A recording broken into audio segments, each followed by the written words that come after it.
about what you were saying about recognizing your own fallibility. And something I've observed happening, especially in the academic sphere, is that you'll have people ideologically on the left who will attack others with the fervor of a fundamentalist Christian or a fundamentalist of any religion.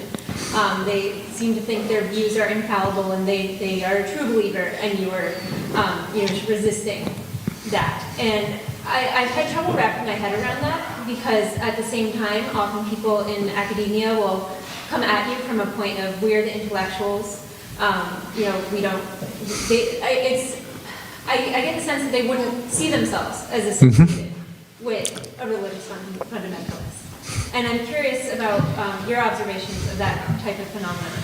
Yeah, no, I agree with you. It's a scandal. And I occasionally have friends who are not in universities who say, kind of ironically, I don't know how you can stand it in a university. You just can't say anything you want. You always have to walk on eggshells out of fear of expressing some dangerous opinion.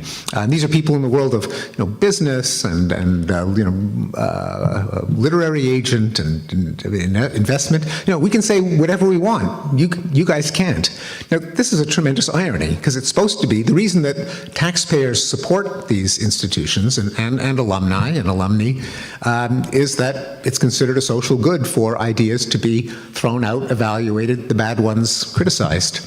And I also agree that it's, although I think there is certainly political correctness on the right, but because surveys show that overwhelmingly professors and students at the elite colleges and universities lean quite leftward.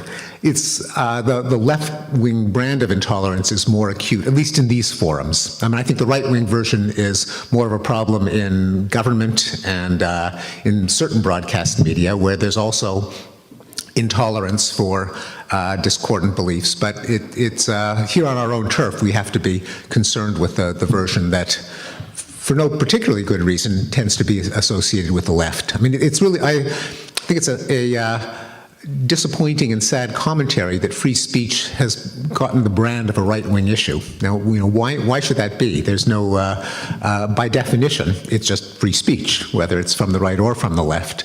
But people who defend and extol free speech, tend to be branded as right-wingers because of this, I think what you correctly identify as an ironic intolerance. I sometimes refer to the mythical place called the left pole. Now, just as when you're at the North Pole, all directions are south, the left pole is the mystical spot from which all directions are right. So any opinion that does not conform to this orthodoxy is branded a right-wing opinion, including people who are, by no stretch of the imagination, ideologues of any sort, including right-wing ideologues.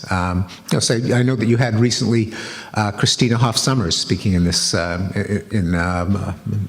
same forum, and she's often branded as someone on the right, even though there's nothing particularly right-wing about her, other than the fact that she disagrees with a particular kind of orthodoxy. So that is, I think, to our shame as academic scholars and professors that that free speech should itself be politicized when it should be prior to any political discussion in the first place.